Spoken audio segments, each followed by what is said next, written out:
Gelman. What little girl doesn't love a tea party? And there are so many great things you can do. For example, you can ask the guests to come dressed up, or you can get them to play dress up right at the party. Now, where did I put my purse? There it is. I love edible accessories like this cake, don't you? Actually, this is the creation of Lieve Hansen for Betty Crocker Kitchens. Lieve is going to show us how simple it is to make this very ladylike cake. Hi, Lieve. How are you doing? Hi, Lori. I love a tea party, and so do my daughters, so I'm really excited about this one. Okay, well, let's get started. You're going to need 2 9-inch round cakes and have them chilled beforehand, about 35 to 45 minutes before you actually start cutting them. And why do you do that? That's going to reduce the amount of crumbs that you have. It's going to make the cake nice and firm. Okay. So what I'm going to do to start is just to cut off a small portion on one of them, and then I'm going to use this as the guide so I can get the same size on the other side. Because it's important that they completely match? Exactly. Now I'm not going to discard this. I'm going to keep it to the side for now. And we're going to take some frosting and we're going to spread it on.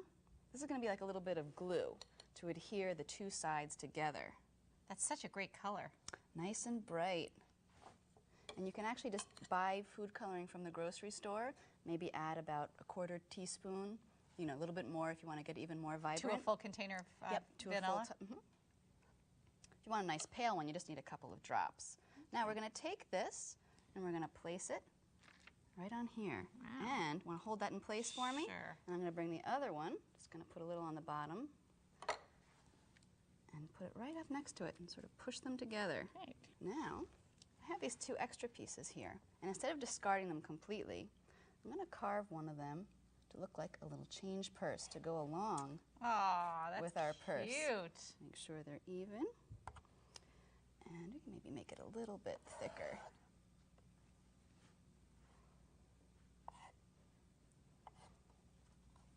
And again, the same thing. I'll just put a little frosting to adhere them together. And a little frosting on the bottom. Great. And then we can just position it Okay. off there. And now it's time to crumb coat the cakes. And what do you do when you crumb coat? Basically, that's just a thin layer of frosting that we spread over the entire cake, and that's going to seal in any crumbs so that our final layer of frosting is nice and clean. Great.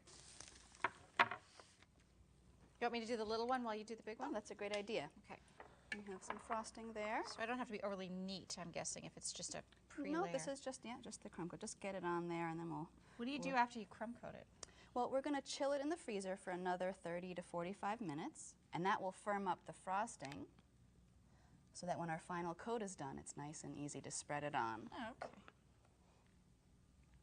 Okay. Well, I do have one ready to go. It's already been chilled in the freezer. Oh, good. And we can do the final coat. Okay, I'll move this one over. Thank you. So now it's time for the final coat. Okay. Here, I'll turn it a little bit so you can reach it better. Okay. And again, you just want to cover the whole cake with frosting, and then you'll worry about smoothing it out. Right. This doesn't even really have to be for a birthday party either. I mean, you could just, a special tea party. Mm-hmm. So now I have the whole cake covered, and now I'm going to start to try to flatten it out as much as I can. Okay. So there's a good tip, is you should always have a little bucket or a bowl of hot water to dip your spatula in. Mm-hmm. Then this hot water will actually melt the frosting right off. Just remember to dry it off. So the heat of the spatula will help smooth the frosting. Ooh, that does work. And then each pass that you make to scrape off the frosting, scrape it on the bowl's edge. We're done frosting the cake. Now we get to put on some decorations. Oh, good. So the first thing I'm going to do is add a little zigzag decorative border on the top. Oh, cute. And I'm going to use some green frosting. Oh, great. I'm going to start here and zigzag. And again on the other side, I'm going to do the same thing. I'm going to match the purse also. So I'm going to use a little jelly round for the little purse clasp. Okay. I'm going to put it right in the center. Cute. Then I'm going to use some licorice for the handle. And just stick it into the cake. Wow, that's great. Now, do we need one for the change purse? You can use the licorice, but I'm going to use a little gumdrop and I'm going to cut it. I'm just going to use a scissor. Sort of like those little clasps that open like that. So now we can do the little flower decorations. Oh, good. So do you want to maybe put a little flower in the center of the Sure. purse? Good. Orange center and pink petals. Mm-hmm. So we're done? We're done. It looks so beautiful. Any girl would love this. Any mommy would love this. Definitely. You know, a tea party lends itself to all kinds of activities. The little girls might want to make tiaras, and older girls can make jewelry or even bedazzle something. Have you ever bedazzled? I haven't, but I'd like to try. Fabulous. Okay, We'll do good. it later. Okay. That way they have an activity, and then they have a party favor afterwards to take home.